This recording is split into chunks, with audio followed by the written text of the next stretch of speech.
Okay. How would you pace and otherwise manage a distractor? A distractor? Yeah, when they're constantly shifting and you can't get them on any one position. This is where if we go into a meta response to that and just highlight it, call attention to it, then that helps with that distracting. So the meta response is, well, you were, and we can use these words even, you were placating, seeming like you're getting my approval, and now you're blaming. And so just, so what's your message to me? Help me to put this together. And so, he just went in the lever mode. and so It's a good response, all in lever mode. So when we're just asserting and inquiring and exploring and asking from a meta position as to what's going on, help me understand, then that's a good way to respond. The distractor is called in the literature crazy making, because it's like, you're driving me crazy. I don't know where I stand with you. Help me to understand. How are you responding to me? How do you want me to respond to you? Because it's like I don't know how to interact in that way. Who's going to take a vacation or a holiday soon? All right, Jim. Jim's the only one. Give Jim the microphone. Give Jim the microphone. Jim, tell us about where you're going to go, what you're going to do. How is this going to be a wonderful holiday for you? I have absolutely no idea where I'm going or what I'm going to do. It's going to be a wonderful holiday because I'm not going to be doing anything I'm required to do. Okay. And will you have anybody with you? Yes, my wife and I are going together. Okay. So how will you decide which direction to go when you start? Probably when I get home, we'll sit down and talk about what we're going to do for those days. Okay. So you sit down and talk. And how will you make your decision? By deciding on something that both of us agree would be fun and interesting. And how will you do that? By talking. And what would be your best guess as to what will happen this year? Probably we'll spend some time doing something like going fishing, sometime just relaxing someplace quiet, peaceful. I think we both could use some little peace and quiet together and away from other people. What would let you know that you're having a great vacation? My blood pressure would be normal.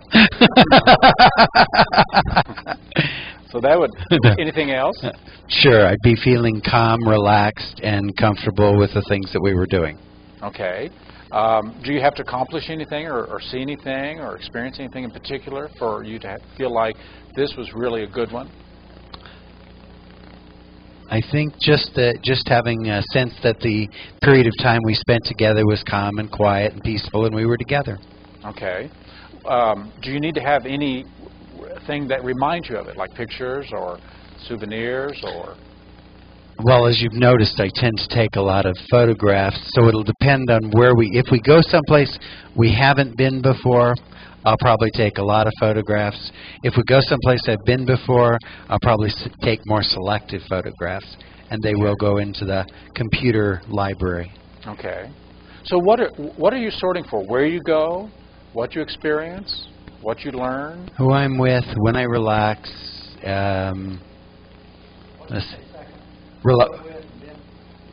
relaxing, just being relaxed. I think peace and quiet to some degree. So we won't go dancing in loud places. We might go to someplace quiet where the music was soft.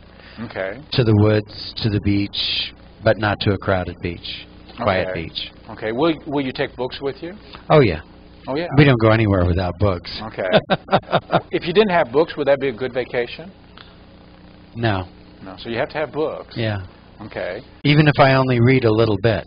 Okay. Now my wife, hers is she reads a book every day, so for her a vacation is 2 books a day. Okay. Okay. So as you make this decision, where you eat, what you eat, does the eating and dining out, is that part of it, or does that have nothing to do with it?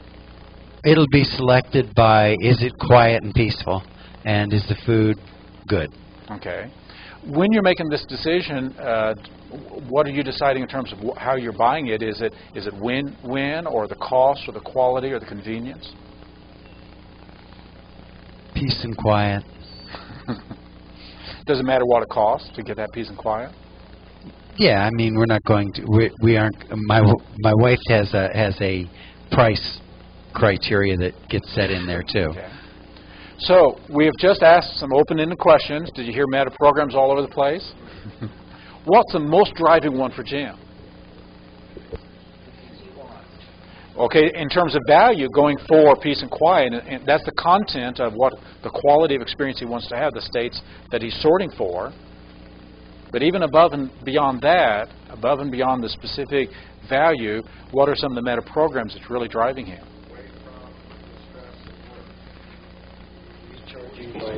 Okay, so let's explore that. Did you get the sense away from stress or toward peace? I got toward peace more. And you're the one who says. You're the one who has the final word. Is it toward peace? Feels toward peace. There is an away from peace. I always have some away from it. But yeah, Going toward peace.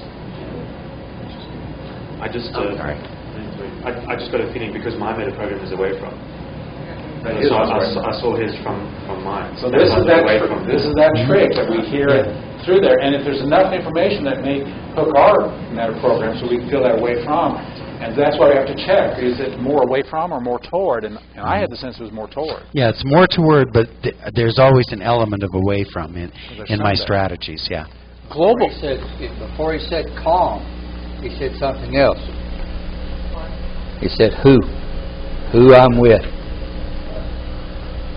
Then he went to calm. Mm-hmm. So in terms of preference sort, who seems to be very important and a key facet. I tried to find out more details about things, but always come back to who. Yeah. Mm-hmm. So that's a big driver, my guess is. Absolutely. Okay. If you think about when I go to lunch, I don't go, where are we going? I go, who am I going with first? Okay. So Jim's a who person. You introverted, extroverted? From who? I'm both. Both? Yeah, because I recharge with my to go. Sometimes I go away when I need to from my wife. For example, I'll go hide in the computer room and just do something on the computer. Other times, like I'll go with the crowd and I'll come back wired and ready to go. Okay. Is Jim global or specific? Big time global? Big time global. Big time global. Did you know how many questions I had to do to get any specificity? In fact, I had to offer specificity. Books, food. I mean, come on, make a picture for me. Peace and quiet. Come on, I don't have a picture for this. So global, I would say, it would be a pretty major driver. Absolutely. In how Jim processes information. Any other major drivers, meta programs? Options. Did you hear options? Did you hear any procedures? Duh. That's what he's running away from. See? Yeah, away from procedures drive up his blood pressure. And so options just all over the place. All right. I got seduced into content in terms of, well, if it's wife sitting there reading 2 books a day, why would you need to go anywhere? Just got to sit somewhere quietly. So I'm trying to figure out what it is that in terms of So good point. Getting seduced by content. Anybody else get seduced by the content? By that? We'll have content anonymous.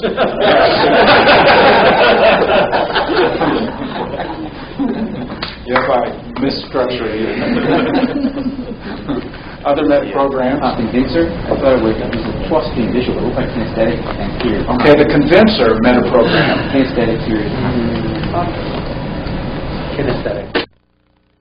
So that everybody, if we had asked the question, what convinces you that this is a great, great holiday vacation? And so, what was the convincer? Feeling state that he was going after that would convince him. We asked several questions. What has to be there? And I threw in the specificity of pictures to see if that counted, or souvenirs counted, or what counted. But it's really more the state that you experience. That's so kinesthetic. Soft receiver as well, as opposed to judgment. Okay. So in terms of adaptation sort, when on vacation. Kind of rhythm of the Pass. Just a perceiver, just floating through, adapting to whatever's happening and not making it happen. That matches good. I'm floating on the raft right now. So what we want to do, we'll take a 10-minute break, and then let's get in groups of 3 or 4, doesn't make any difference, and ask the same question of some experiencer. Tell us about a holiday that you've had that was just a wonderful holiday, or a holiday that you'd like to imagine. And then just look for, do that for 2, 3, 4, 5 minutes. Ask questions. This allows you to elicit the meta programs. Ask questions, and then go through and just notice how many. The person has the right to say their meta programs. So we don't want anybody imposing them. You're this. We don't want any of that. We'll find meta programs. So we'll do that for 15 minutes. Ask the kind of questions that elicit the meta programs. Okay. Any difficulty with that? Some difficulty? Anything you need other than just more practice? So if you need, raise your hand we'll get the mic and ask some of that. So Kimberly? Okay. A lot of it is just more practice and using something open-ended like a vacation, a holiday, what are you going to do? And then asking lots of questions to elicit the kind of meta programs, and then stepping back and having a sense of what's driving is an excellent way of doing that. Yeah, and it was interesting because I caught my meta programs and how I asked the questions. And I caught myself. I said, okay, wait a minute. Yeah. Did anybody else catch your own meta programs as you were asking questions? It's the biggest problem. It really is. Our meta programs get in the way. And so just that awareness of it. Those of you in training and coaching and things, your meta programs will govern how you do presentations. Because it's how you process information, it's what you're sorting for and attending to. So one question I would have would, what would be the best meta programs to use to elicit meta programs? Yeah. Well, and that's where we went through this morning. Uptime sensory awareness is a good sensor meta program. Global to detail, starting off getting the larger, then going to detail. Having a procedure, that is, starting with one and looking for maybe 2 or 3 at a time. Having that procedure would be a good process for how to learn the meta programs and to hear the meta programs. And willingness to keep practicing and exploring and therefore optimizing. The more you optimize this goal of learning meta programs, and you're not expecting perfection, you're not expecting it to be flawless, you're expecting to discover it and find out ways as you move on. Those would be some ways of really learning it. Diane came up with a good idea, and so we played travel agent. Her and Thomas were the travel agents, and myself and Ashley were son and father on holiday. So as they asked us, we found we had different programs, and then they were trying to find a holiday that would be good for both of us. Be able to Excellent. I enjoyed that. Yeah. Good. Any ahas from the exploration that you had in your groups? Any ahas, awarenesses, other than my meta programs keep getting in my way?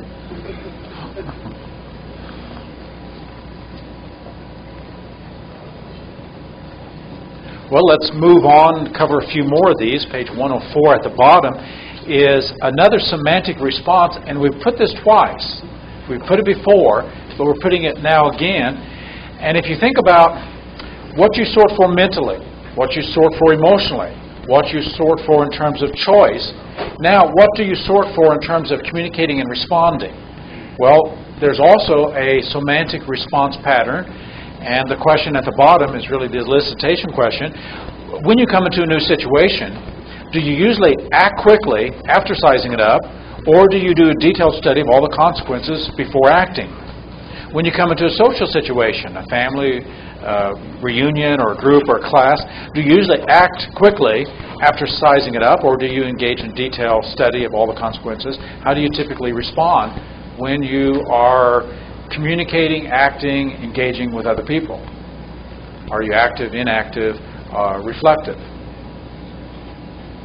What's your general style when you come into a new group, new class, new situation? So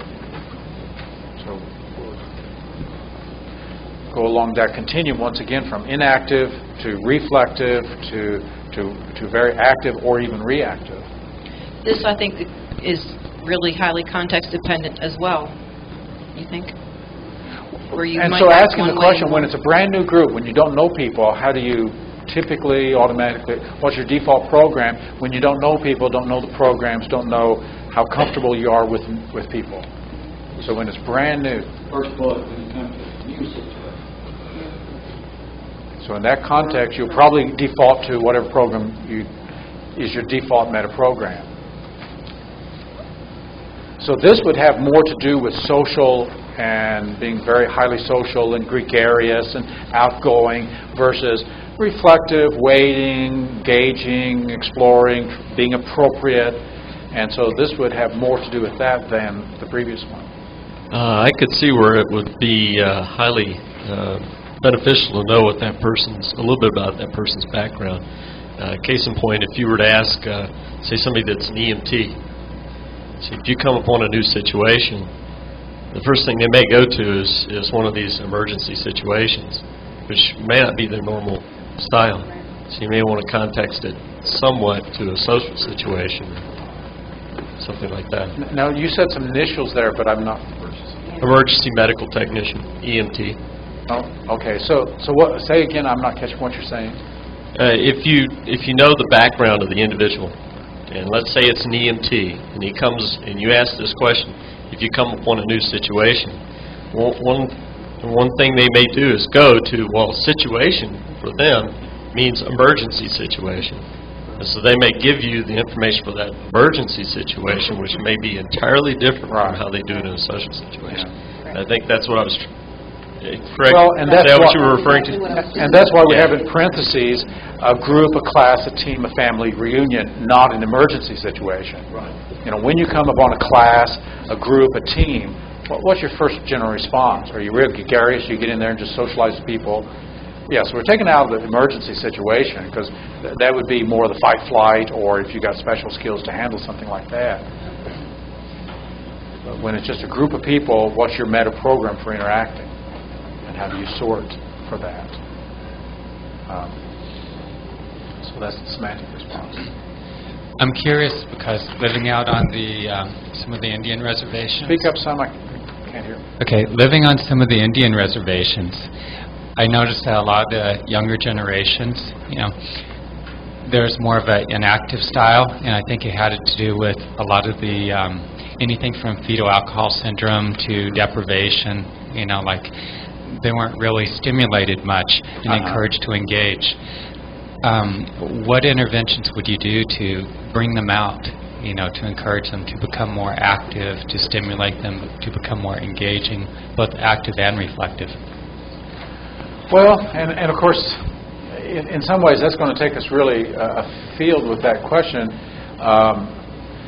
So their meta program may be a function of their state, and of course, if they're not in a healthy state, if there's drugs or alcohol or anything, so obviously they need to be in a good healthy state. So one of the things we all know is that the quality of our life is the quality of our state, and sometimes we need to be in a much better state, quality of state, and deal with those kinds of things. Because it's going to be hard to access the best kind of resourceful states if that's the case. And if we recognize that's what's going on,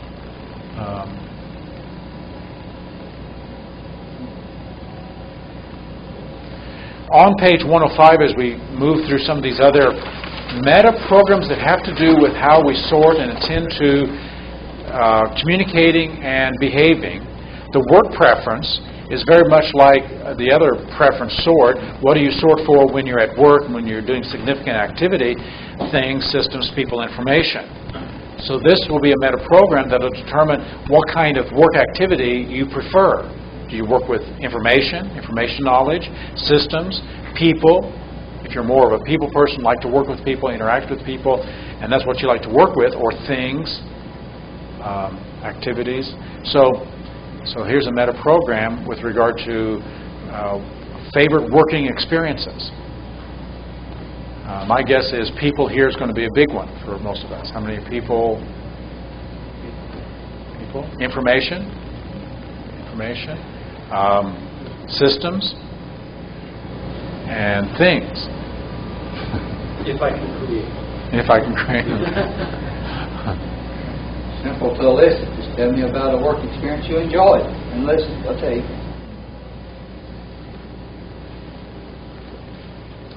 This is where a meta program like loving to work with things and maybe even doing it by myself, and you take that person and try to put them in a sales situation, management situation, and it's really not going to work. They're going to have to change, alter some meta programs to be able to enjoy that. Because their way of sorting, they don't sort for that.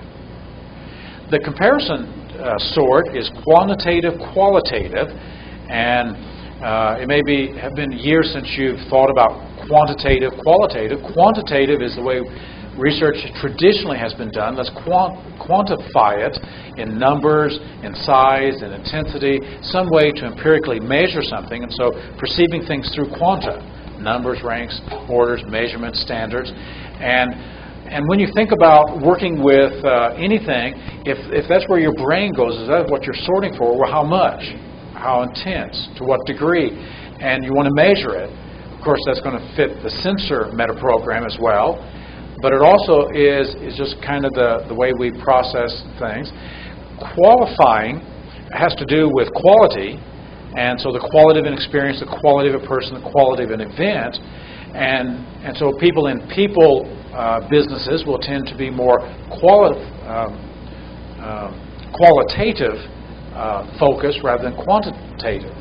There is a whole new research process that's been around for about 20 years now, qualitative research methodology that's very different from quantifying.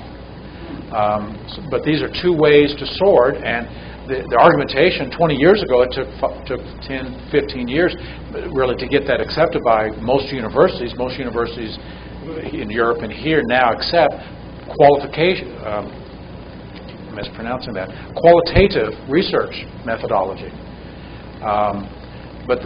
So this is numbers, and what do you sort for whenever you're doing something, or quality, and the quality of the experience. And so two different ways there in this comparison sort.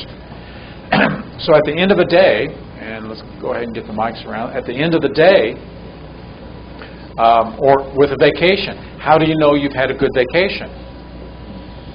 Is it how many miles you traveled and how quickly you did it?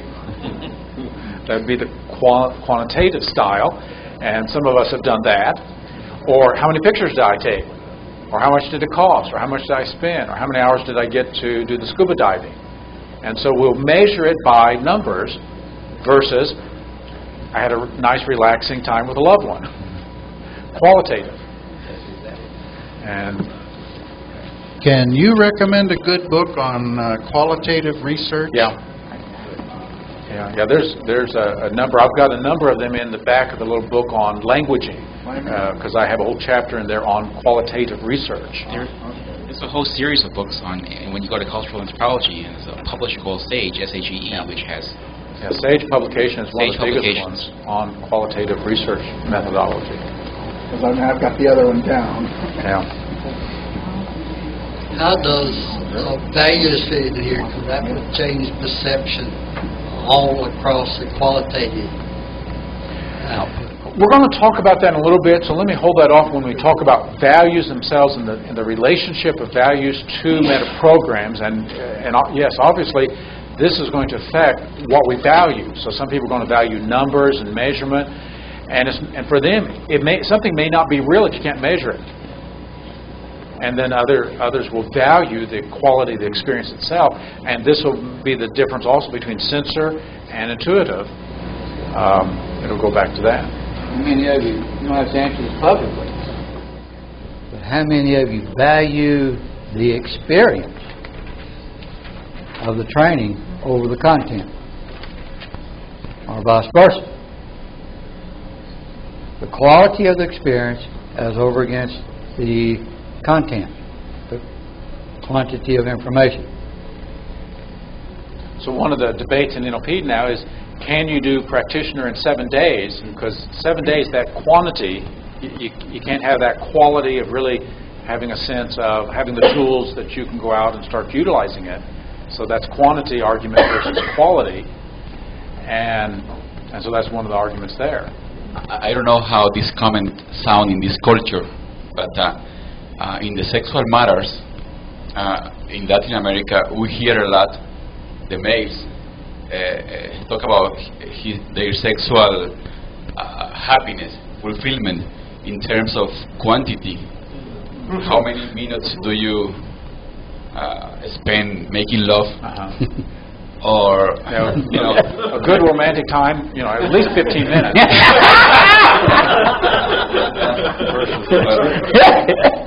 That's a strong meta program in Latin America. In Latin America.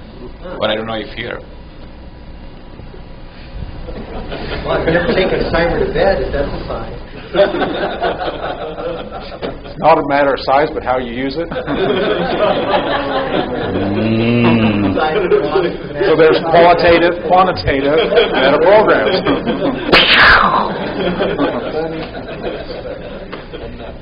So one is doing measurement, and one is doing the quality of the experience itself, and these are. So this is the difference between the scientist, the technician, and the philosopher, the experiencer. NLP, almost by its very nature, is qualitative rather than quantitative. We do some quantitative. How much do you have that state? How intense is it? Can we double it? Now we're using numbers, numerals, and trying to get some kind of a way of measuring it. We do a measurement thing with map of the world versus experience of the map of the territory of the world, and then what is the emotion, how intense is it? So we do measurements, we do quantification, but it's very subjective quantification. If you do customer service and customer satisfaction and use a Likert scale, 1 to 5, agree very much, just agree, neutral, disagree very much, and you try to get a scale, so you measure satisfaction levels or any other thing that we want to measure.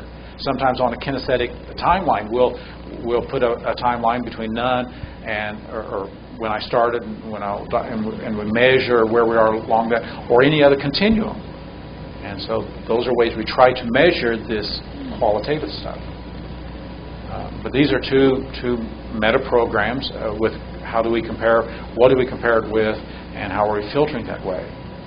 A very similar one is 36, knowledge source. What source of knowledge do you consider authoritative and most reliable? From where would you gather the most reliable information that you can trust? And when you decide that you'll do something, where do you get the information from that convinces you? Well, you can do it by modeling someone who can do it, by conceptualizing it and thinking it through and theorizing, conceptualizing and abstracting. You can do it by demonstrating. I don't really know it until I can do it. So the experiential. The experiencing is very similar to that. I need to experience it first. I may not need to demonstrate it, but I need to at least have an experience of it. Or authorizing, finding someone who's an authority, an expert, who says so and gives me his or her word. So 5 sources of knowledge. And of course, all of those are legitimate sources of knowledge. And so sometimes as we, in any training, we do theorizing, we do conceptualizing, we do modeling, demonstrating, experiencing, and maybe quoting authority. Quoting the authority is probably the least effective for us. And the other ones.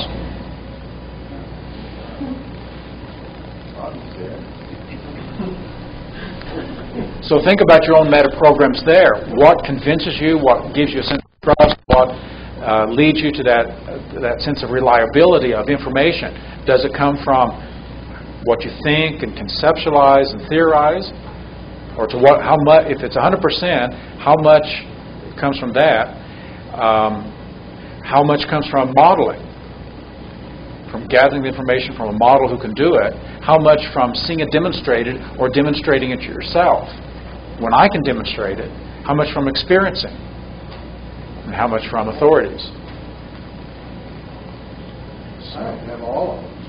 Well, we all have probably all of them to some extent, and that's why if all of this adds up to 100%, do you get 10% from authorities? Do you get 80% from demonstration or experiencing, or 20% or 30? So to what degree do you rely on any one source? Some people will have a driver. Until I demonstrate it myself, I don't know if I can trust and rely upon this information. Until I see it demonstrated, that's the convincer. 60% of it comes from seeing it demonstrated. Or conceptualizing. Some of us, if I can conceptualize it, then I can rely upon that. Maybe never have seen it demonstrated, maybe never have experienced it, but if I can conceptualize it, it's real, it's valid, and I can go with that. Which one do you think NLP has a discipline? Huh? Experience. Does it work? Not modeling, but does it work? Can we take this, duplicate it, and make it work? Okay.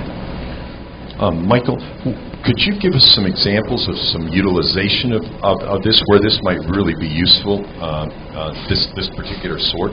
Well, coaching, teaching, training, even therapy, it can have applications. Knowing what a person considers reliable. Because sometimes I'll just sit and talk to a person, and if they're a conceptualizer, and that's where they get, if they can conceptualize it, it's done. You don't have to do anything with them. But other people, they get the ideas, that's okay, but what they need to experience it.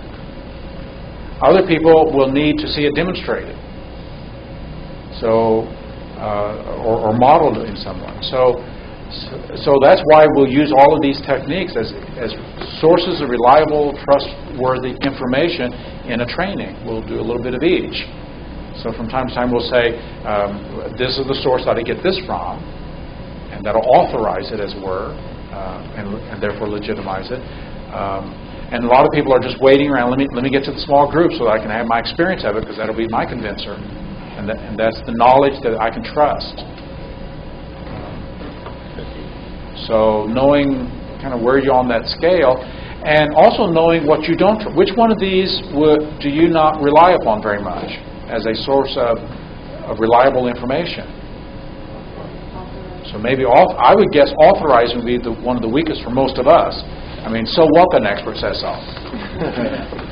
And you get more self-referent people who need to go through the sensory-based, and then they build up their own inductive process, that pays less attention. Although there's a part of us who respect what John and Richard has done, what Robert Dilts has done, what Virginia Satir, Milton Erickson.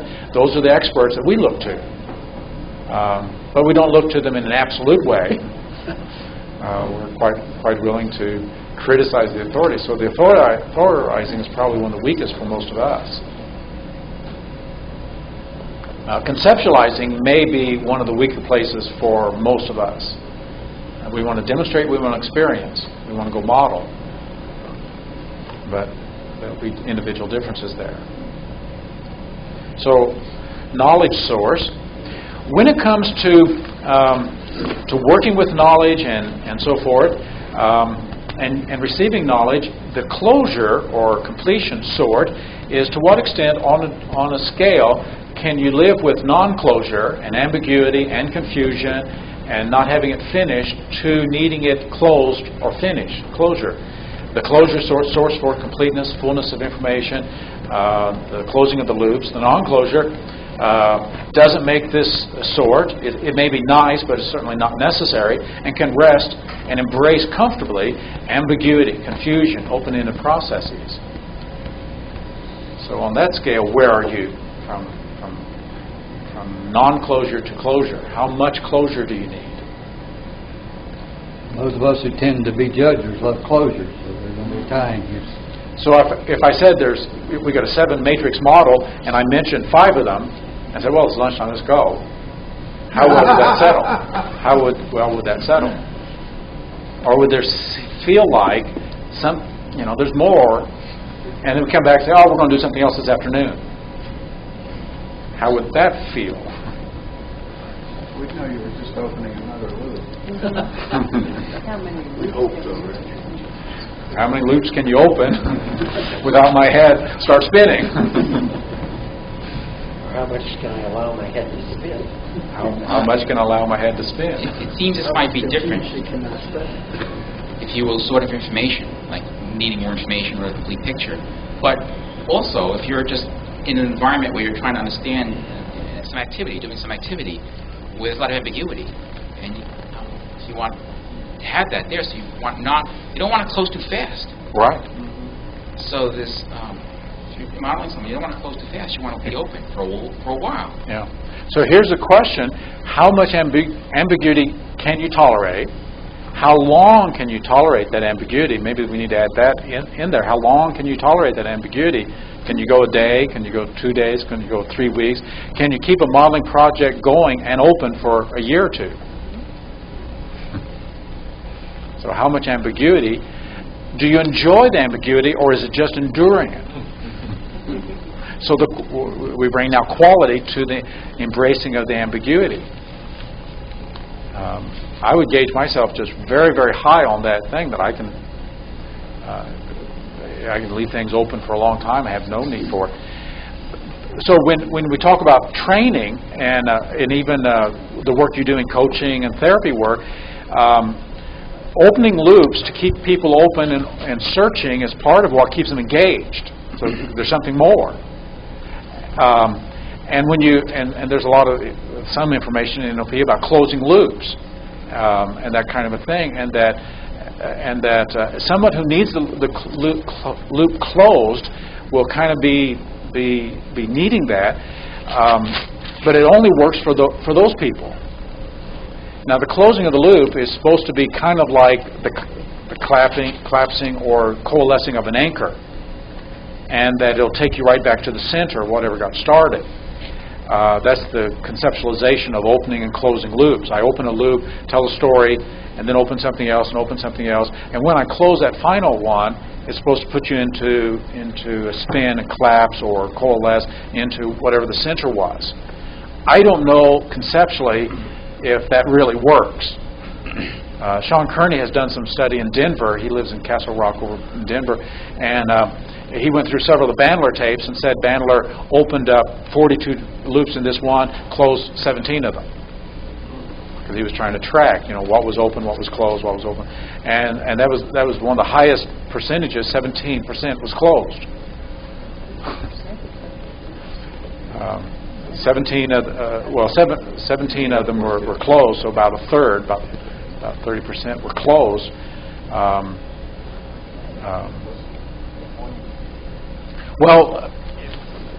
In NLP, there's a lot of discussion and things about how many loops were open, how many were closed, and the idea that you eventually close them all. But that's not true for anybody. And you can use it as a hook. Keep people coming back. If it works. So here's closure and non-closure, and working with that. And the more non-Aristotelian you become, the more of a perceiver you can become, then the more you can live and embrace ambiguity and not close things too quickly.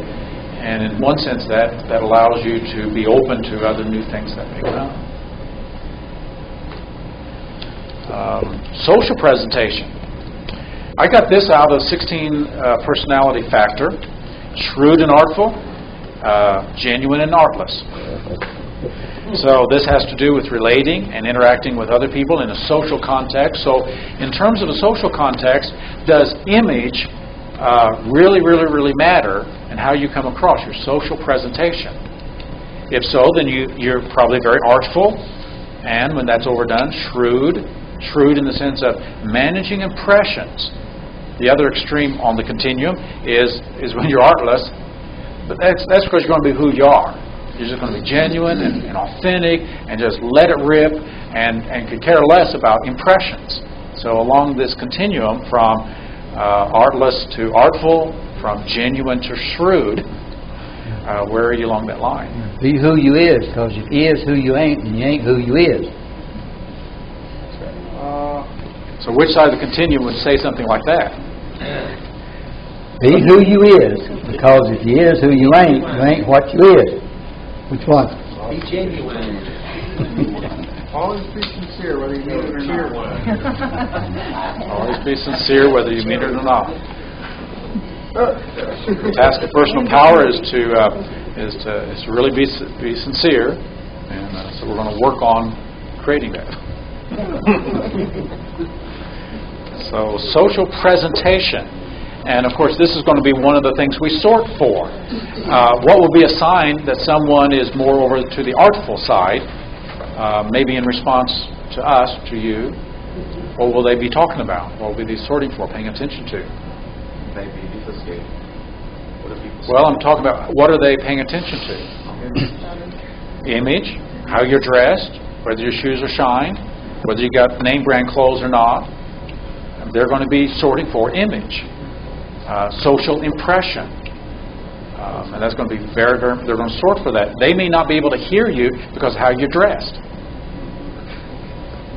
I mean, and to some extent we all can move to that place that it's hard to hear, hard to pay attention because of what a person, the presentation. Then there's the other extreme, and what would the other extreme, what would they be sorting for? Well, that's congruent, whether it's authentic, and the more impression that is created, they may be sorting. I can't hear you because of how you're dressed. I mean, they can be at the other end of the continuum. You're dressed up too much. I can't hear you now. You're not dressed up enough. I can't hear you. So most of us have known people at each of those extremes and probably have experienced both of those extremes. Someone looks too slick. It's like it's overdone. Or someone is, you go take a bath and then I can, because then then I can listen to you. So this is part of what we sort for in a social context or work context. That ties into there's some people I know in sales. You learn in sales. There's some people that just have this thing for people with a suit and tie. Period. Coming to them. If you show up with a suit and a tie, forget it. Right? You got to take the tie off and leave the suit in the car. Period. I mean, and then be congruent. Yeah. There are people that are. I guess you can call it a lot of things. To that extreme. Yeah.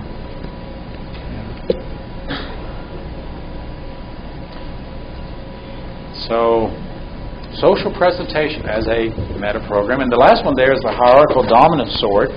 This comes from David McClellan and his studies at Harvard.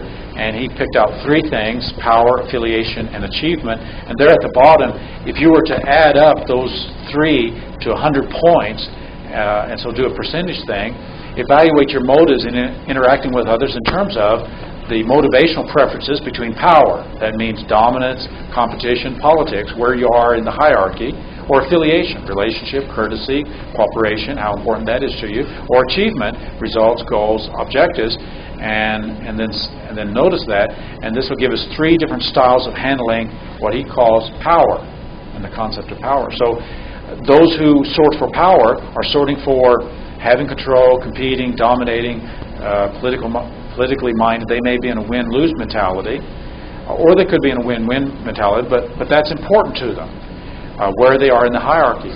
Other people in a business and context are sorting for connection, relationship, courtesy, getting along, win-win, even lose-win, and they may be sorting for avoiding conflict, avoiding criticism. And then there are those who are sorting for getting things accomplished, getting things done, creating the products, doing things, achieving things, reaching goals.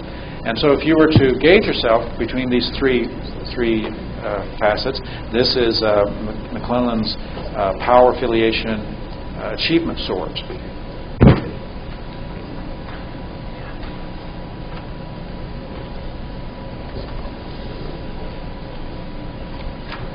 I've got some material from Wyatt Woodsmall. He talks in regards to going towards or away from power, affiliation, and achievement. He has those elements to that process. Going toward power or away from power. Okay. In some cases, I'm away from power. Sometimes toward. All the other categories the same. So in different contexts, some contexts we want to be a part of what's going on and and making things adapt and change. And then other contexts, we may be moving away from it and be focusing. So here's our purposes, our agendas, our intentions as we're in these social contexts. So these are the social, are the communicational meta programs of what we sort for as we're outputting communication and behavior in the context of other people. And so we've got quite a number of meta programs along this line. The next set that we'll go to this afternoon will have to be with regard to the conceptualizing meta programs, the higher meta programs, the fact that we can take different concepts, and I think what we're going to play with is self, causation, morality, responsibility, time, some other categories. And so we'll look at that a little bit later. You can see that some of the 7 matrix plays very closely into these higher meta programs. And we've covered one already, responsibility. So what's your thoughts and feelings about this concept of responsibility, and what's your meta program? Under responsible, responsible, over responsible. And we'll do that with time, with self, with some of these other ones this afternoon. And then that'll give us those that will influence these first sets of meta programs, the mental, the cognizing, the emoting, the choosing, and then the communicating and responding. So this is sorting those out. Hopefully, as we're going through this, you're creating a profile for yourself. Your basic profile is how you operate, your operational style, as we go through here. Comments, questions before we break for lunch? Going into meta program overload? Okay. Yeah. Pascal says no. It says not yet. Great. So let's.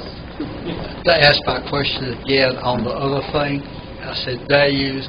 What about the bias of the researcher? How does that fit into that? Well, in one sense, every meta program is our bias. Whatever your meta program is, I'm biased for matching or mismatching. I'm biased for options or procedures. So sure, every researcher has bias. And of course, the way that we try to deal with that, one is awareness of bias, and that's what we're doing here with becoming aware of our meta programs, aware of how our meta programs will interface with others. And the other is the ability to take that into account and to make that explicit, and maybe even step outside of there with enough flexibility of consciousness to move to the other side of something. But bias has it.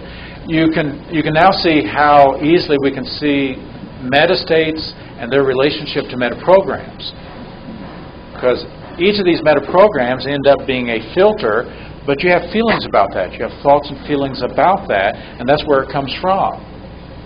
So if you're a mismatcher, what do you think and feel about mismatching? Probably what you think and feel is this is important, to find out the differences, to make these distinctions, to find out what's not fitting.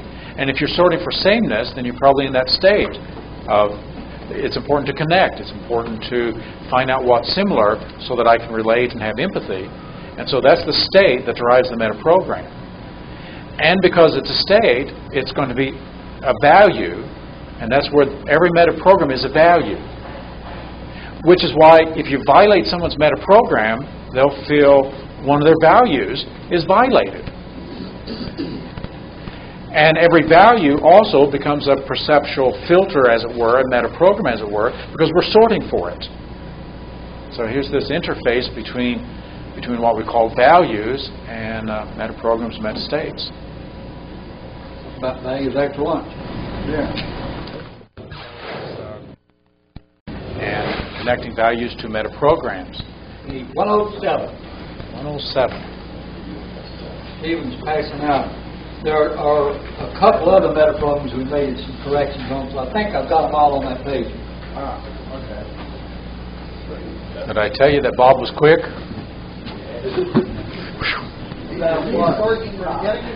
He searched for time. Now. I perceive it. I'll get around to it. I'll do it when I have everything else off my plate. He's got a couple other twins up in the room, carrying on. He's cloned himself. Your manual's screwed up. My responsibility to straighten it out. I did. So there. You didn't pay for that kind of garbage, did you? You paid for it to be correct. What is he sorting for? Holidays. You better believe it. I take it very seriously. So what does that have to do with the meta-program of closure, non-closure? Closure. Can't stand that to be open. Not can't stand that. Judge closure. I was doing some checking, and I heard my dad's voice. A job worth doing is worth doing right. When we were talking, that just come up. How many people have that voice in your head? Bob's dad's voice is in your head? A job worth doing is worth doing right. And sometimes my 7th grade dropout father come out with some good wisdom. That was one of them. I'm grateful for it. It's not worth doing. It's not worth doing well. Just forget about it. It's worth doing. It's worth doing poorly the first time so you can practice. That's mine. Or alternately, if it's worth doing and you don't care about it. If it's worth doing and you don't care about it, it's worth doing to a C. So as in optimizing, we do some things good enough.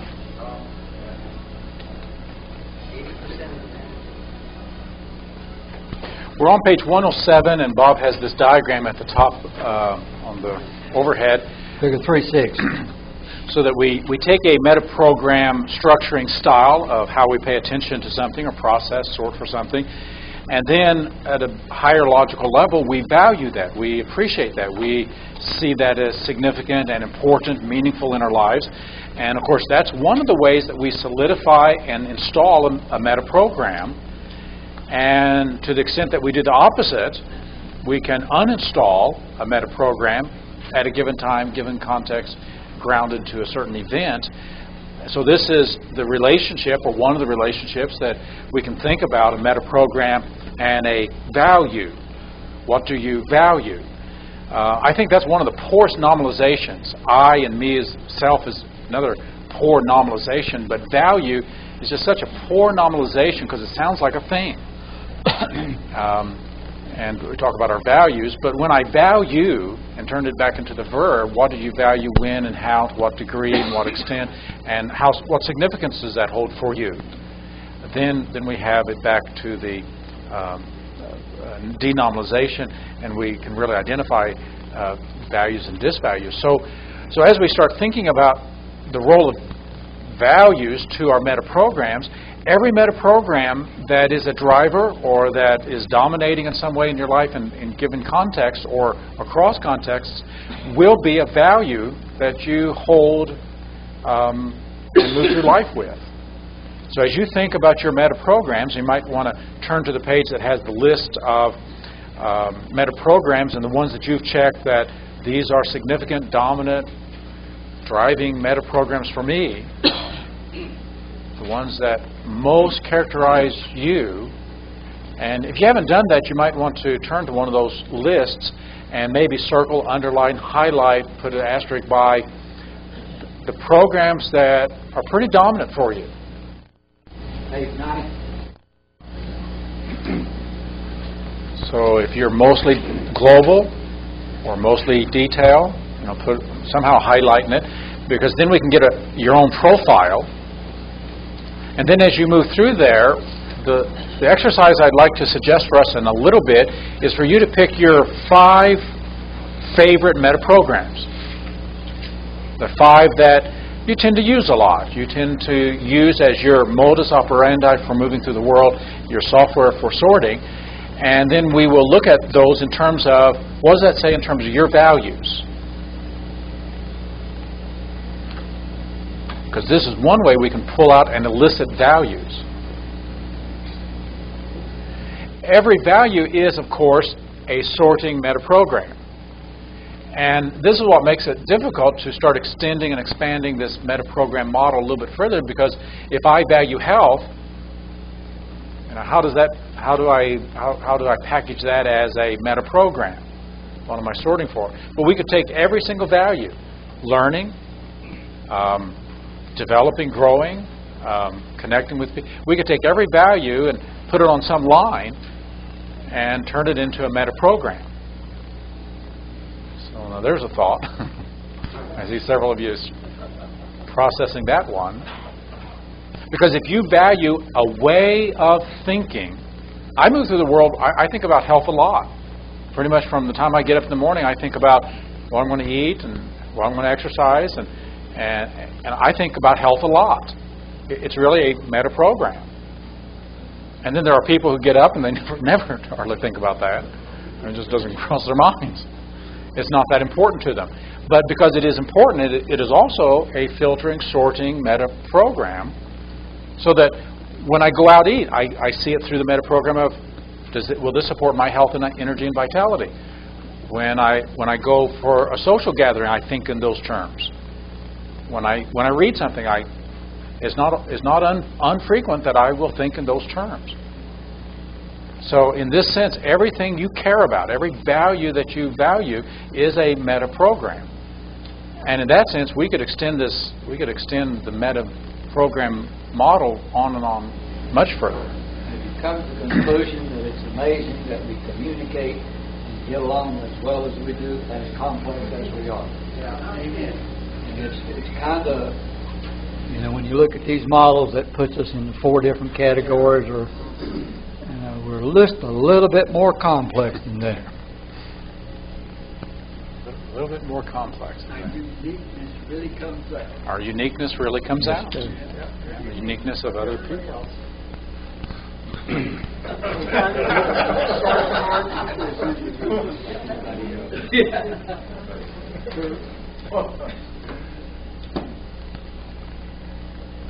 So what we'll do is make a list of values. Here's a good way to start testing it. One of the worst ways to pick out your list of values is to write them down consciously, but go ahead and do that anyway. Just for a moment, on some sheet of paper or here, just make a list of what you think are your values. There's all kinds of instruments in psychology that are values. Not necessarily are our values. It's our want-to values. Most of our values that drive us are unconscious. Lots of them are.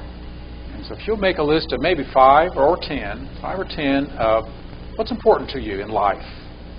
Notice he contextualizes his life. So what's important to you in life? You have to go into your decision-making strategy for this one.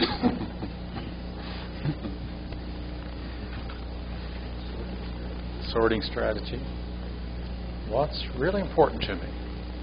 We're doing an elicitation of values and just consciously writing down 5 to 10 of the most important values that we have in life. Just a blank sheet of paper or in the notebook somewhere.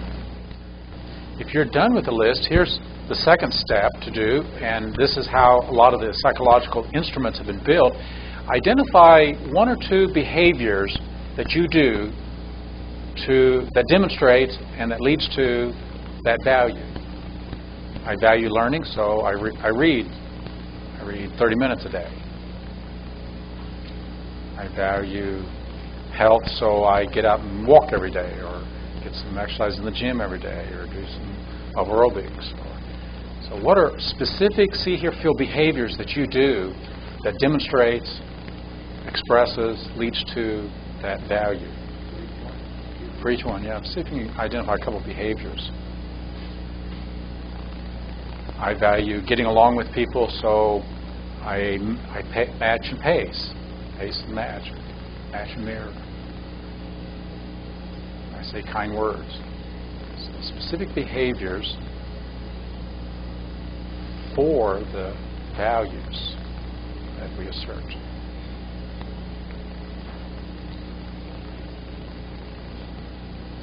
And of course, you can expand that later with 5 behaviors, 10 behaviors for each one. What a lot of the instruments do will take these behaviors and kind of toss them into a kind of a mixer, and then start comparing 2 behaviors. With this behavior and this behavior, if you only had so much time, which would you do? With this behavior and this behavior, which is most? So it's forced choice.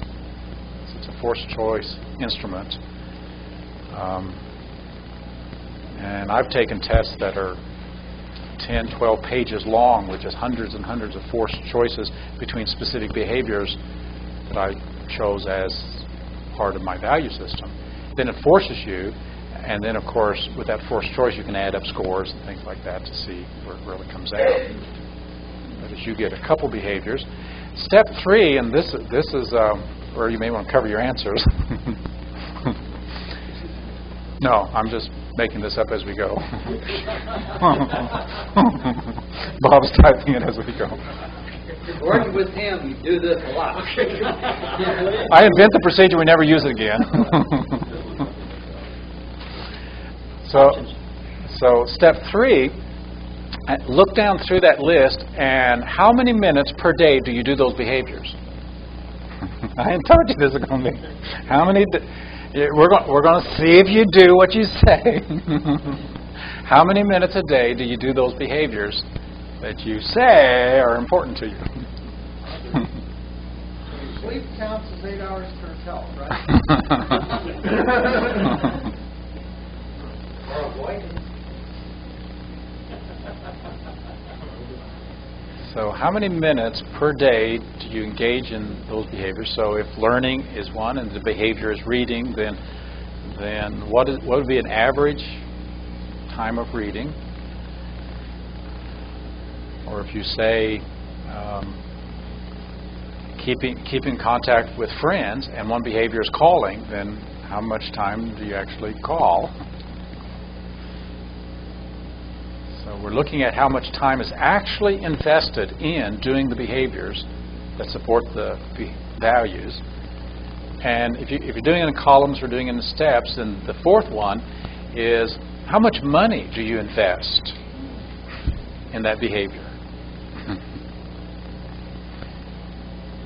How much money? Because we do measure value in terms of time and money, investments of our wealth of time and money. And so how much money do you invest in that in terms of maybe developing your skills, or if it's spending time with people and spending time to get there, or spending the phone call or the letters or whatever, making it available. And so this is conscious value elicitation. One of the things we've been working on, coming up with several different patterns for value elicitation, and this is kind of a real straightforward, direct, just looking at, I say this is important to me, but how much time, effort, energy do I actually put into it? And so the more behaviors you have, and as you expand out your list, then you can hold yourself more and more accountable to what you say is important.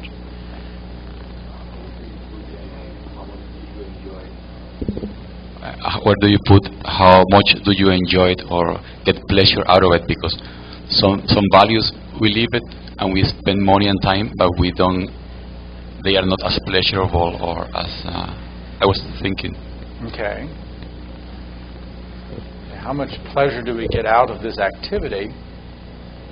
I suppose we could add that to it and just see what, gauge it from 0 to 10. If 10 is just absolute pleasure and 5 is, you get a lot of pleasure, but 7 or 8 is more pleasure. So I guess you could have step 5 as gauging how much pleasure, enjoyment, delight that you get out of this activity. How do you do this for things like integrity?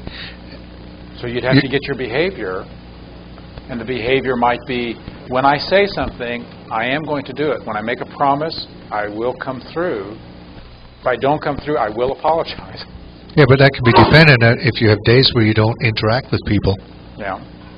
You know? So, yeah, well, even when you say, I will do this for me. So the integrity that I do, what I say for myself, I will come through.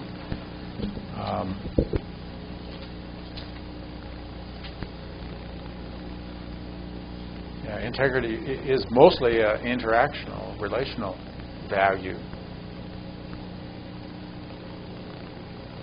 we did the pleasure pattern, finding a sensory-based pleasure, and then looking at, and that is a more unconscious value elicitation pattern. And part of the elicitation there, and the power of that elicitation is that here's something I enjoy doing, so the pleasure's already there, and I'm already and probably you're going to be doing it often, because if it's pleasurable, we are drawn toward pleasure. And so why is that pleasurable? How is that psychological? What is the value to that? Well, it's relaxation, it's time apart, it's interaction, it's contribution, whatever the meaning is. And how is that meaningful? What is the pleasure of that? And when we do the pleasure elicitation pattern, meta-pleasuring, that does elicit a value system and values. We come close to eliciting values, as Bob did yesterday with Stephen. How is that important? How is that important? What's your intention there? What are you seeking to get? What do you really want? And that's a value elicitation pattern, the intentionality. And so we'll utilize that here in just a moment. But this is one way to begin to elicit and to really become aware of our values. And then if you look at those values that you said consciously, look at those now in terms of your meta-programs. Do they fit or not fit?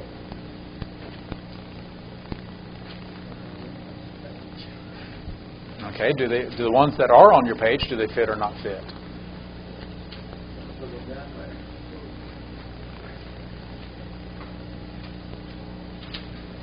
Are you going toward, going away? I mean, a value can be a toward value, away from value.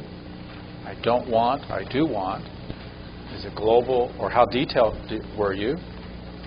Were you matching what is significant for you? Or were you doing some even mismatching with your own self?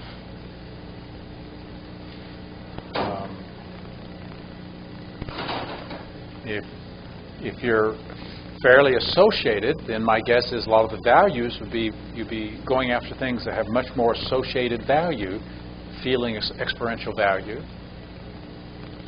So even looking at that way, so values.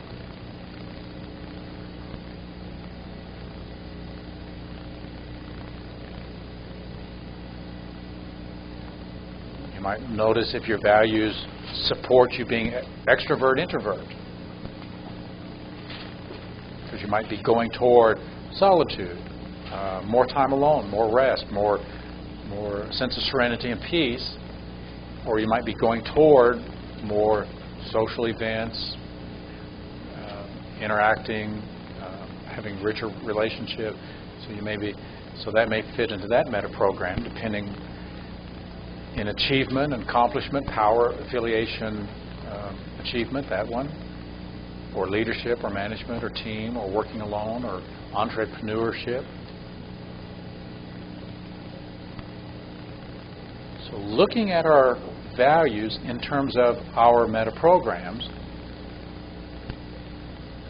And of course, as we do this, one of the patterns we'll do here in an hour or two is changing our meta programs.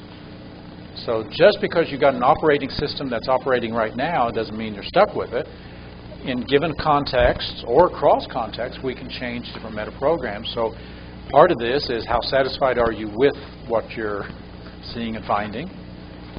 If you'd want to make adjustments, because whatever you value, you'll be putting energy, motivation, intention, and it creates a direction, it creates an orientation in life.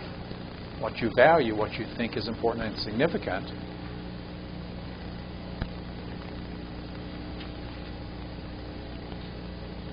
But now I want to do it in reverse. So if you look at your list of meta programs,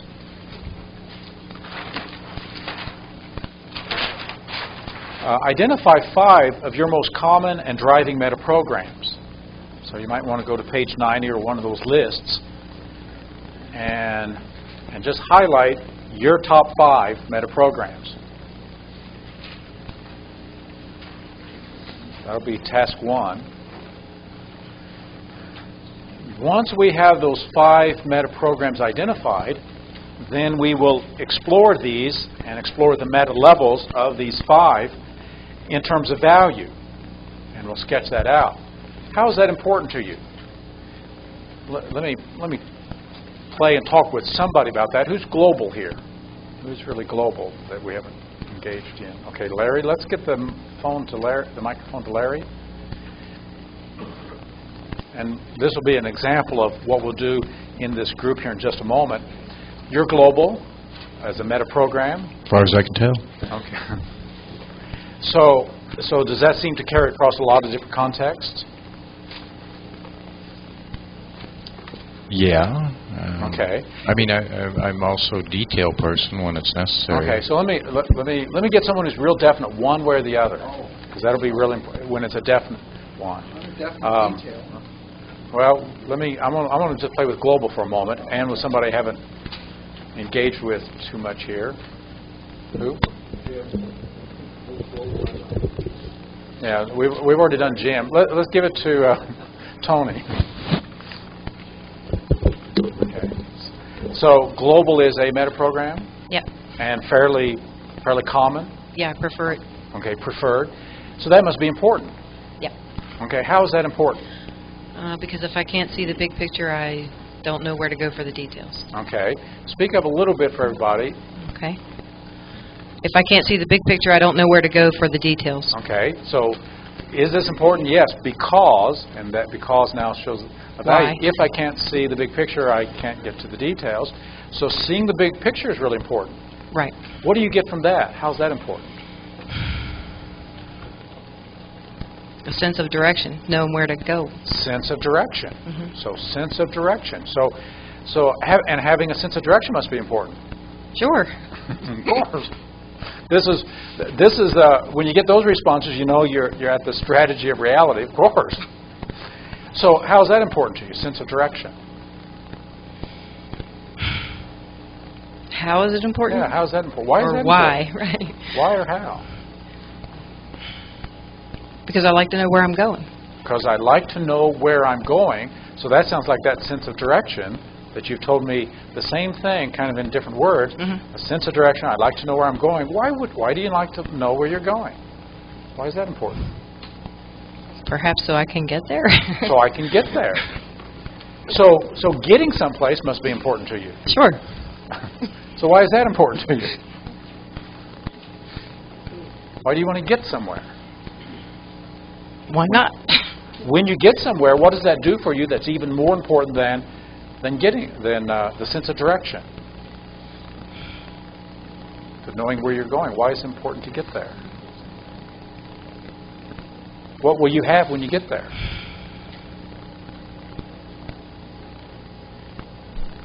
Another starting place, probably. Will you feel satisfied? Will you feel accomplished? Will you feel...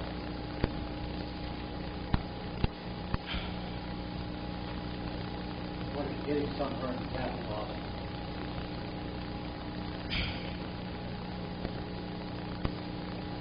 So here's a sense of direction. That's important. Going, feeling like I can get there is important. Mm-hmm. So when you get there, what do you get is even more important than the sense of direction when you get there? Do you have a sense of this counts, achievement, satisfaction? It was all meaningful? Perhaps. Okay. So we move up to this area to where it's almost outside of our conscious awarenesses. How to describe it. We know it's important, but maybe we haven't even languaged it. And it can be kind of beyond words. Mm-hmm. And so we're moving up higher and higher logical levels, as it were. Value of value of value. So as we move up, each of these probably are more encompassing, are larger, and more important each level up. Mm-hmm.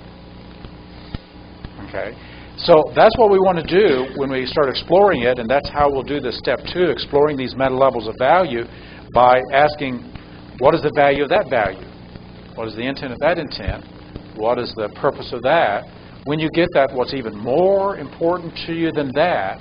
What do you feel when you're there? What do you know when you're there? What do you get from there? So that's that meta level question of value, value, value. And of course, we're moving up to things that are so significant. Usually they'll be fairly transcendental. Sense of connection, sense of meaning, sense of satisfaction. And sometimes maybe just going through a menu list of just, what is that? And so then if you get beyond words, what is that like? Awesome. Awesome. Okay. So we'll take each one of those values and go up that list, and then step 3 is let's collect the meta values from these 5 and put them in a list. So what that'll do, it'll start pulling up some of these things that are driving all the lower level experiences and states and so forth, and give us a different list. Then we can compare that list to our conscious list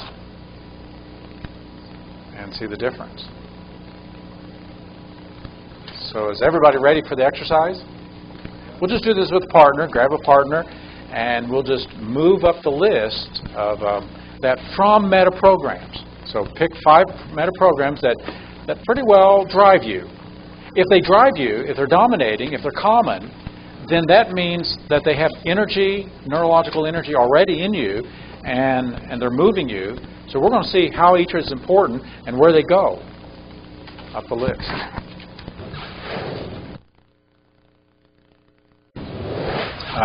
Snoopy and Linus. Snoopy grabs that blanket. Out the door they go. And they have this struggle over the snowfield. Linus comes back in the town. And, are you crazy? It's cold outside. You could catch pneumonia rolling around in the snow. And Linus's comment is, the struggle for security knows no season.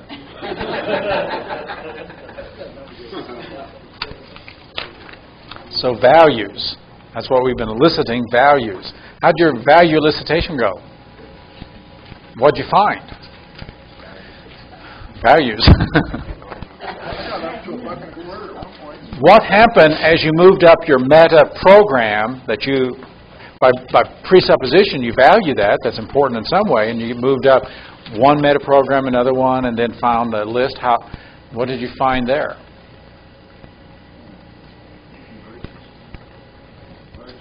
Convergence of the different meta programs. Any ahas? We'll pass the mic around for any ahas or any awarenesses that you had. How did that compare with your conscious value list?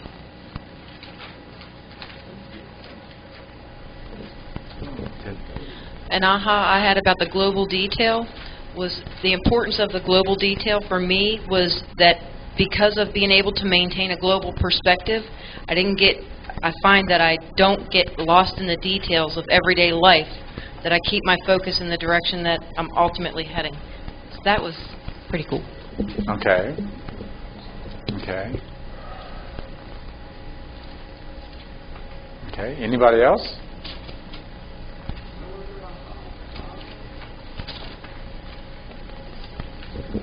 I think we had one where we were working with one and we kind of classified it as bad.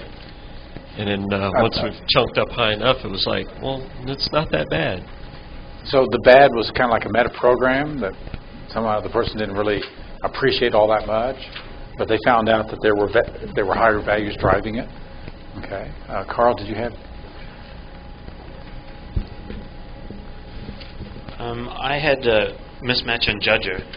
When I work them up to the top, it gives me a sense of validation. So it's like I don't do that because of someone else. I do it to validate myself, to say I can identify things, I can make a judgment, I can. So for me it was an empowering thing to be able to judge, not to try and put someone else down or be better. So that was interesting. It's a way of validating yourself? Yes. And by validating yourself, what's important about that? Integrity, being true to who I am. And how's that important? Let's keep going. It's why I'm here. Integrity. That's your purpose of being here. Yes, one of them. One of them. Okay. Well, if you're ready, we'll just go ahead and look at the other meta programs. These are the conceptual meta programs. These are the ones that involve higher level sorting, and yet they're meta programs in the sense that as we move through life, we process information, we filter information and experience through these meta programs. Bob and I have put the self meta programs first because these are the ones we never leave home without, and we do tend to experience everything we experience through our sense of self. And so these are the meta programs that really fit the self matrix, and give us meta-program distinctions when that matrix is being activated. So we have quite a number of them. 41 is temper to instruction, compliant versus strong will. This meta-program refers to our relationship to choice, instruction, command, authority, power, control. And it's all about taking orders. How well can you take orders?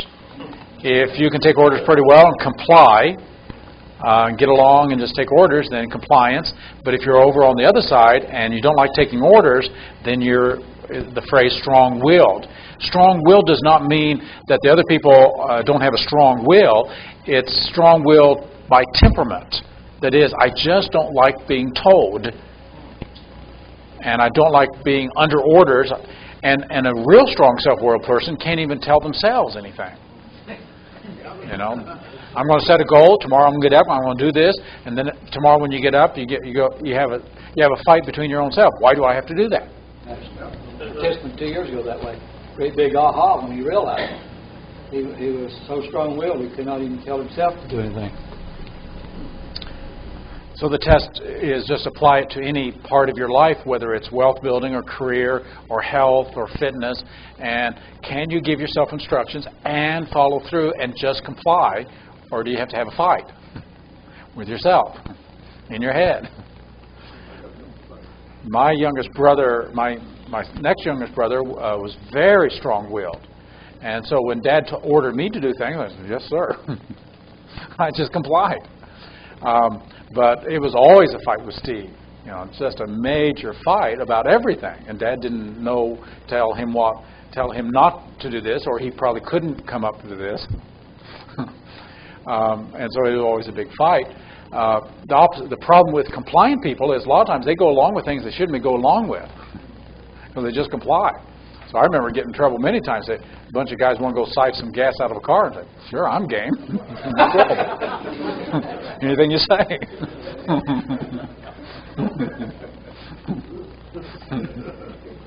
So from compliance to strong will, and this is the way we relate to instructions or authority or command, and so those of us who have walked through graduate school, a lot of it is just jump through this hoop.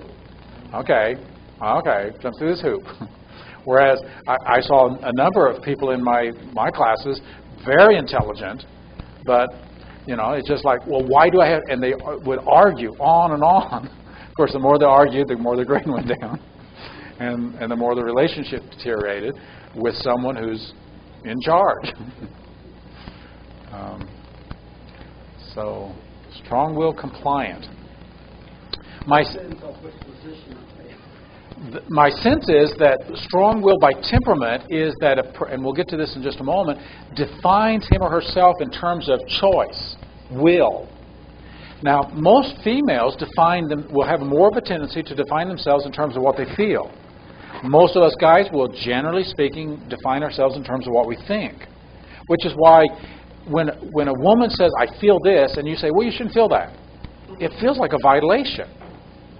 When a guy says, "Now here's what I'm thinking," and you say, "Well, that's wrong," that feels like a violation, because we can identify ourselves with our thoughts, our feelings. Some people identify themselves with their roles, their bodies, their other things, but some people identify themselves with will, and you violate that will. You tell them what to choose. We're going to have vegetarian food for supper. That's what I want you to have. And the person might have wanted that, but now they can't. Because it's like the prerogative has been taken away. And it's a matter of principle. It's a matter of identity. It's a matter of feeling violated. And so when we work with a strong-willed person, watching that and being careful with that, and then being able to respect that choice and saying, it's your choice. And here's a consequence of this, here's a consequence of that, which one do you choose? Then makes it easy for them to still have that sense of choice. Put 3 stars for the next one. Self-esteem sort. Put 3 stars. Mark it out. Very, very important for you. I think we've covered this, well, we certainly covered it during Personal Genius, and so most of you have experienced the self-esteem sort and conditional, unconditional, the concept of self, and whether we have value and worth, whether we have dignity and respect, whether we're a somebody or not somebody, and whether that's conditional or unconditional. All of our cultures are conditional. If and when you do this and this, then you're a somebody, then you have worth and value, then you're significant. So most of us get to that sense of significance through self-confidence. We build up a confidence in this skill. We build up a confidence in this area. We build up a confidence, and at a certain place, we grant ourselves the right to esteem and value ourselves as, I'm a somebody, finally. But, of course, that makes it conditional. And so conditional self-esteem meta-program refers to viewing and feeling self-esteem as conditional and based upon whatever you want to base upon, whether it's your looks, whether it's your strength, whether it's your degrees, whether it's who you know, whether it's how much money you have, whether it's a number of other different kinds of things. And each of those puts us on a treadmill and makes it external so that it can be taken away. Isn't that kind of what Gypsy's talking about? Identity. Where we get in real problems. Insanity. When we identify with something we do or accomplish or position or anything like that.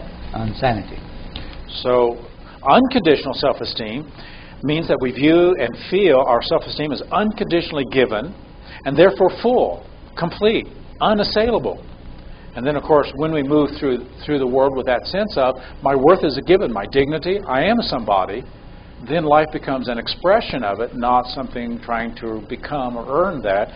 And, of course, these are two processing, filtering, sorting mechanisms, and they really create a whole different matrix, a whole different frame set as to where we come from.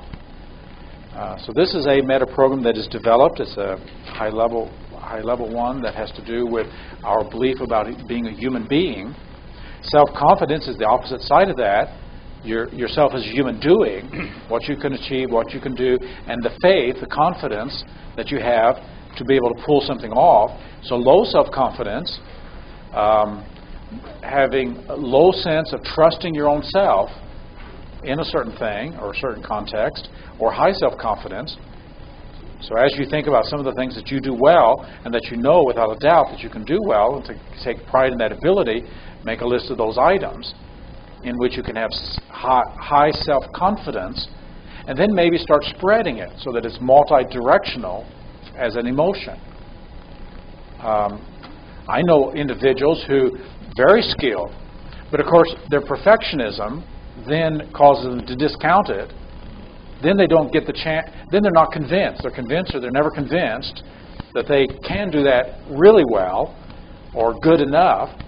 And so then they have low self-confidence, even about things that they may be very masterful at.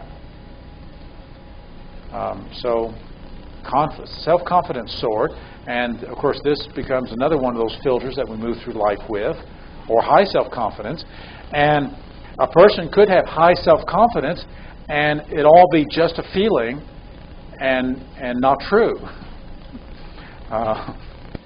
So if there's not confidence to go along with it, because it's just a feeling, you could take that feeling and have high confidence that you could do brain surgery.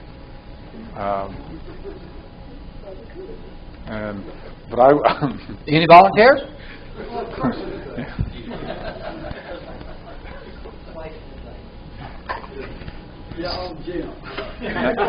Now 44 is self-experience sort, and this is what Bob just mentioned about identification. What do you identify with? Which of these expressions of you, your thinking, your emoting, your choosing, your body, the roles you play, the experiences you've had, the status, the degree, what do you identify with and make so much a part of your self-definition that that's who you are? And so self-definition sort or self-experience sort. And to some extent, all of that is a form of insanity because we're over-identifying or misunderstanding that it's an expression or experience of me rather than the final word about my self-definition. when you look at the word experiences there, someone goes through a divorce and suddenly they become a divorcee. Someone loses a mate by death and they become a widower or widowee. Widower. So then we start identifying ourselves by the experiences we've had. And then any threat to that or any threat to the role or to the jobs that we have, then our self-experience. So if this meta program, if we can rise above that and know that these are expressions rather than really a key word. Yeah, we're more than these things. And that would be one definition for that. Speech would definitely fall in there, wouldn't it? For people who are totally focused on the way that they speak. Yeah, I hadn't even thought about that when we put this together. Block or whatever. Yeah. And not just stuttering, but so many other people who are in this country from a foreign country put a lot of focus on the way that they speak.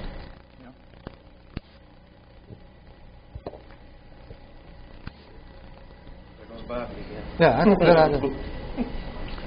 So self-experience. I needed one more for that side anyhow to get it balanced. Closure.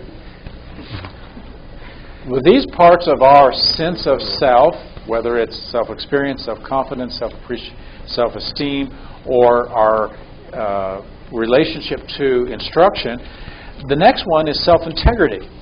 And here's a continuum between conflicted and harmonious, a continuum between incongruous and having integration, integrated. The concept here is that the meta program relates to how well we live up to our values, to our rules, to our beliefs, to our expectations, to our hopes, to our dreams, how well we live up to and fulfill that. This relates to the degree of personal integrity. Do we live up to our ideals? Or do we feel conflicted or harmonious with it and moving in that direction? When you think about how well or how poorly you live up to your ideals and actualizing your ideal self, do you feel integrated, congruous, doing a good job and living true to your values and visions? Or do you feel torn, conflicted, unintegrated, incongruous? So when we think about those days, those times when we've not been living up to it, and what a filter, the way we sort for everything in relationships, at work, as we move through life, this becomes one of those we meet someone who's in that state. Or conversely, when you're in a state where you feel pretty harmonious. I feel pretty integrated. I feel I have integrity and that my word is as good my word is as good as what I say. I think Carl was talking about it was congruent. Being a mismatcher was congruent with your higher value. So that that's congruent. Self-integrity sort.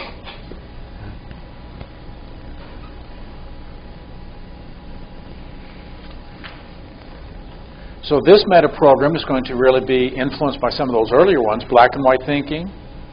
You could be doing a polar jump back and forth between harmonious and torn apart.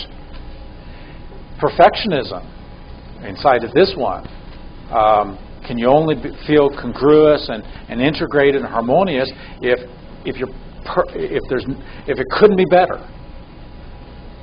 So this is where optimizing on this scale becomes very helpful so that we can feel congruous and know that doesn't mean flawlessness. It doesn't mean perfection. It just means I'm moving and doing the best I can with what I've got and taking context and constraints and other things into consideration to where we're not so hard on ourselves. The harder we are on ourselves, then the more we move over to being conflicted about different things. Let's get the mic to you.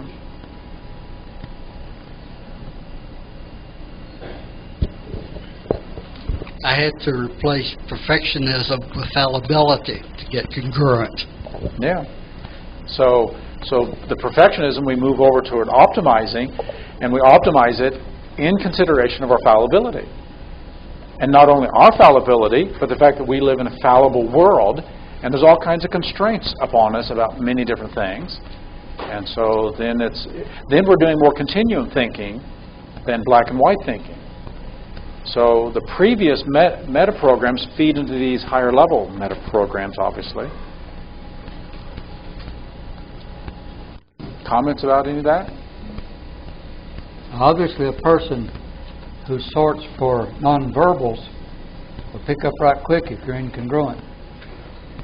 And in speaking, especially in public speaking and training, etc., it's extremely important that you are congruent with what you're training, what you're teaching. So one of the questions with this particular meta program would be, when you're not feeling at your best, when you're kind of out of sorts, can you still have integrity even when you're feeling out of sorts? Or does that emotion, will that emotion blow it all out of the water as far as how you judge it? So this is once again back to optimizing, doing the best we can. Sometimes we're just not feeling good. Sometimes we're tired. Sometimes we've been drinking too much of the wrong stuff. So other things can happen, and if I can feel out of sorts and still know that I have integrity. Now, if you're perfectionistic, a little bit of feeling out of sorts, then all of a sudden, well, I'm not congruous. What's wrong?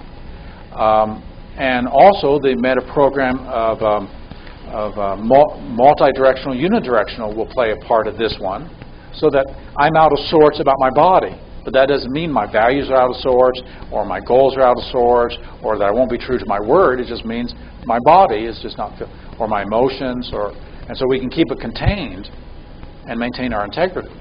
Someone once said a trainer is never allowed a bad day. And that perfectionist is no longer allowed here.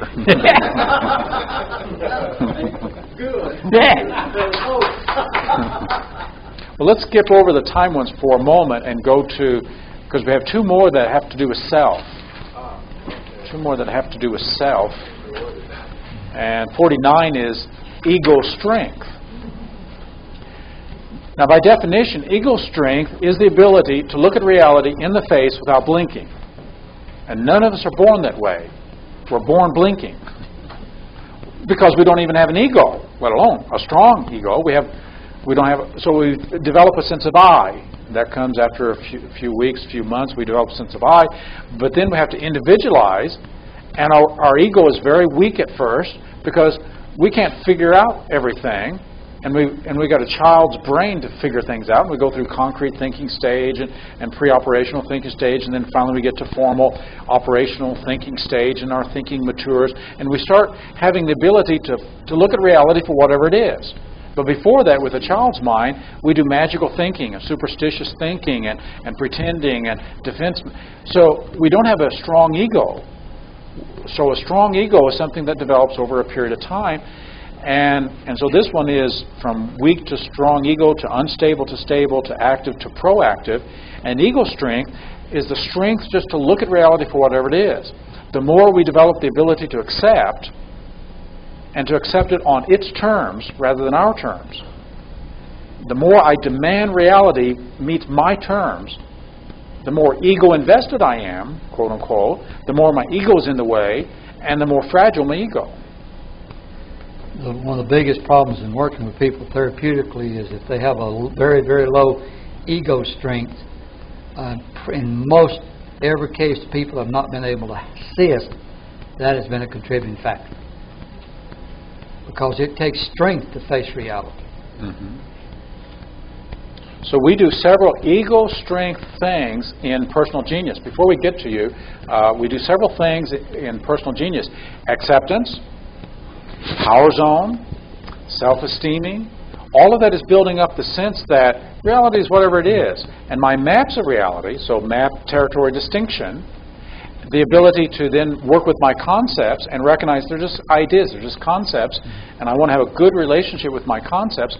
All of that is building up ego strength, so then we can do some other kinds of things, as well as the alignment at the end of that. One of the things Bob and I will be turning out in the next month or so, we've sat down and worked up several different processes to developing ego strength. Because if you're a coach, if you're a therapist, a lot of times, as Bob just said, you can't even start until they have enough ego strength to get started. So how do you build up ego strength? Big issue. Only a strong person can afford to be wrong. It takes a strong person, and we mean strong in ego strength. Yeah. And here's the paradox: once you know that you're okay, you're somebody, and you're gloriously fallible, then your ego is out of the way, so that you can really get on with things. So So the ego investment is what makes us more fragile. And like that song in the 60s, one of those rock and roll songs, you're probably so vain you think the song's about you. That she sang to someone. So this meta program is ego strength, and you can see the concept there and the elicitation and how much our ego gets in our way. For those of you interested in our trainers training, one of the themes that I do is getting the ego out of the way. That the training is not about us. It's about whoever comes to the training. It's about whatever the subject.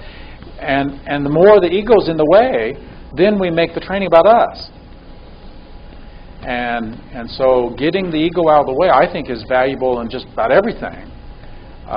Breaking up that painful self-consciousness. Because as a public speaker, if you're conscious about yourself, you're thinking about yourself, not the other.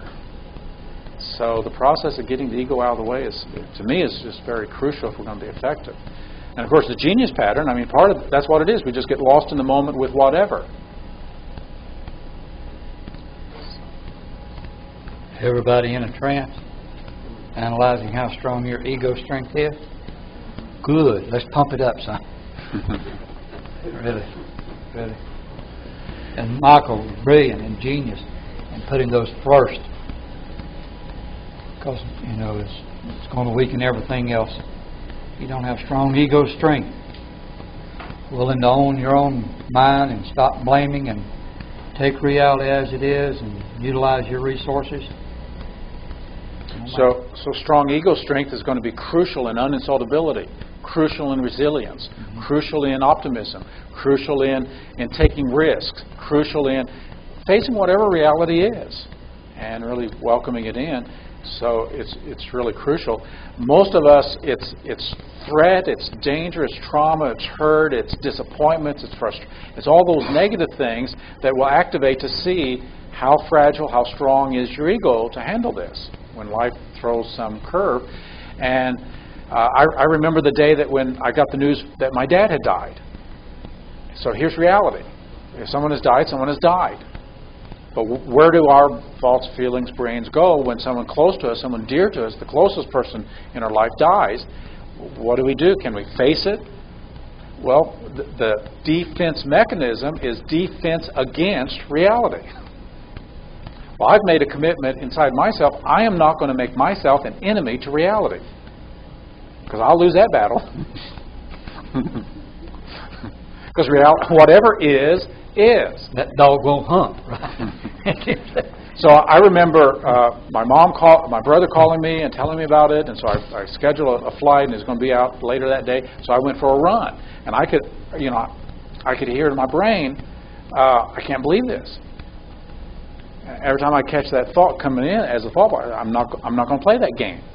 I will believe it. I don't want to, but I will believe it because I'm not going to put myself at odds with reality. And if it hurts me, if it is a sense of loss and grief, I'll go through that. I'll welcome that in. Because I'm not going to go into that pretend, because that'll just delay everything. So ego strength is our willingness to let reality be what reality is without demanding that it lives up to our hopes, dreams, expectations, or whatever map we have, that our map is just a map. That one deserves 3 stars too, doesn't it? Yes, I think so.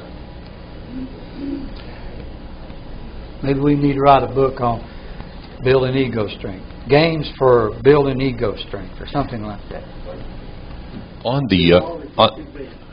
the prior one, on 49, on the ego strength, you had stable, reactive, and proactive. I might have missed, but I didn't hear your distinction between the 3. Well, stable is when it's strong and secure and stable. And reactive, of course, is at the other end. The stable one, then past that would be proactive. That not only stable in handling it, but proactive to it. And probably an illustration, taking up the death thing, is reactive is the person who reacts to it, threatens the universe, fights against themselves, and is reactive that my loved one's gone. The stable one is the one who's going to be stable with it, welcome it in, deal with the emotion. The proactive person is the person who may, even go through pre-grieving. So that part of the proactivity is that I know that if I live long enough, I'm going to lose more and more of my loved ones. There's a possibility that anytime I'm off on a training, Jessica could die.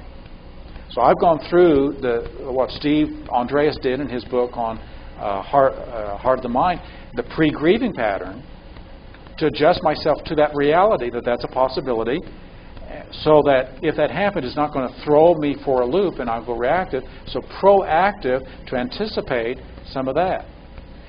The fact that we all grow, we get older, we need to make adjustments. Proactive means that not only do I welcome reality as it happens, but I am anticipating in a proactive way what could happen, what's very likely to happen, some of the probabilities, so that I take a proactive stance with a very strong ego strength. Clear.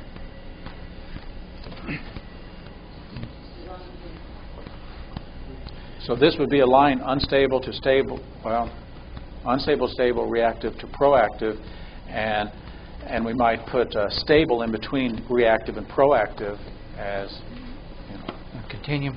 As a continuum. Michael? And the more unstable, the more reactive. Elizabeth Kubler-Ross's work validates what you just said. Her premise was that you could do all of your work through her the 5 stages, except that day's work, and that day you go through those 5 stages. It's possible without being dismal. The 5 stages of Elizabeth Kubler-Ross's work is the first one, shock. Right. Well, if you haven't done proactive ego strength, you're going to get shocked. That reality is whatever the reality is. And then the anger is just the rage against the universe, against God, against justice, against whatever. And then the bargaining is I'll make a deal with you. I'll go to church. God forbid, I'll go to church. I'll live my life for you. I'll devote myself as a missionary. I'll, just anything. Just give me back what I lost. Bargaining also includes that at least it's better than. Had they suffered longer, had I not had them this long, we're bargaining with God. We're saying, if I could just have them a little bit longer. See, bargaining is you're bargaining. You're trying to strike a deal with God, the universe. So you're bargaining, because what you just said sounds more like acceptance at the end. All right. That's where I had bargaining. Okay. Yeah. Were you bargaining during the process of your daughter's illness, or more during that more so, or afterwards? I think what helped me the most was that at least I got to hold her. At least I got to do for her. Some people don't get that. Daughter to cancer, for those you do not know. It's okay. So that's that acceptance at the end, that you're accepting and then reframing it, that at least I got this, and this was valuable to me and precious to me. Yeah. And then the grief. Grief work being done means few regrets, or the least regret that you possibly can have. And then acceptance doesn't mean you have to like it, but you do accept. We accept it. That's ego strength. So that's reality. That's ego. So if you think about this, the shock is lack of ego strength and unstable. Mm-hmm. The anger is appropriate because we've lost something and value's been violated. The bargaining is superstitious thinking, magic thinking, a defense mechanism. So is the depression. The depression is inappropriate and shows lack of ego strength, whereas the acceptance really should be the first place we start. Can't do that though. If we have worked through and recognized and truly mapped out, I'm going to lose. If I live long enough, I'm going to lose everybody, and I accept it. So what I had to do the day that I found out was constantly accept. I didn't go through anger. But the grief word was I accept, therefore I grieve. So accept and grieve, that was the beginning stage. Then we go to what you just described. I mean, Elizabeth Kubler-Ross does not have enough of the stages. The next stage is appreciation. How can I value this person?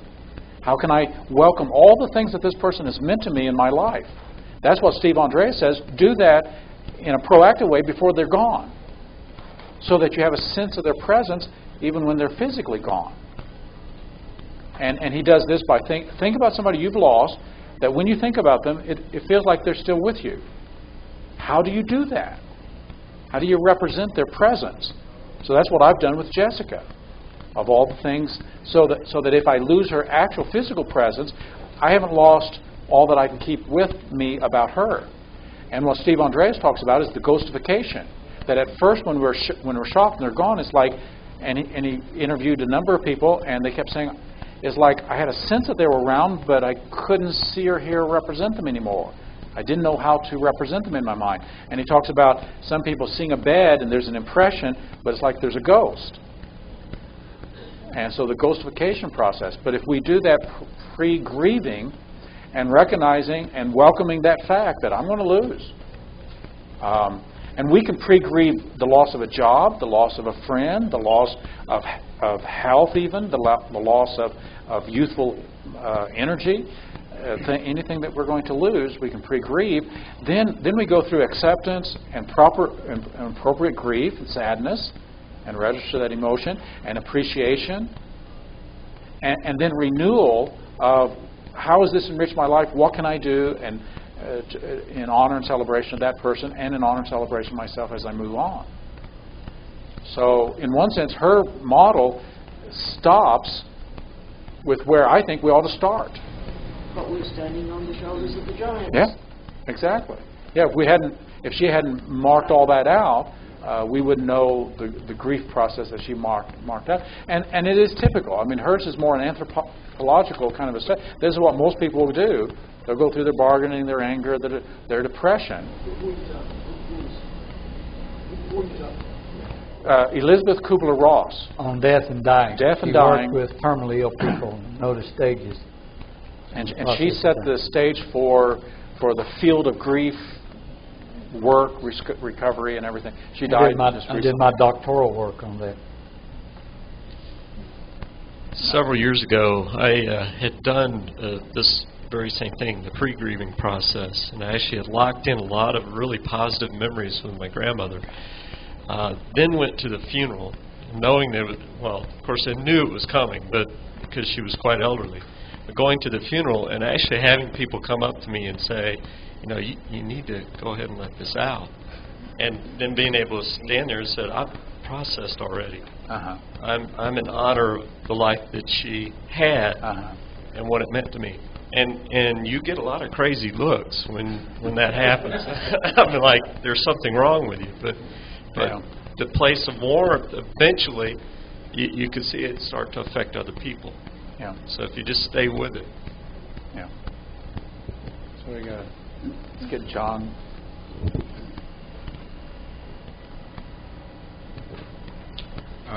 When I was informed that my father had died, he had actually gone into coma, so I was expecting it. And I was just leaving one job to go to a part-time job, and my first response was of acceptance.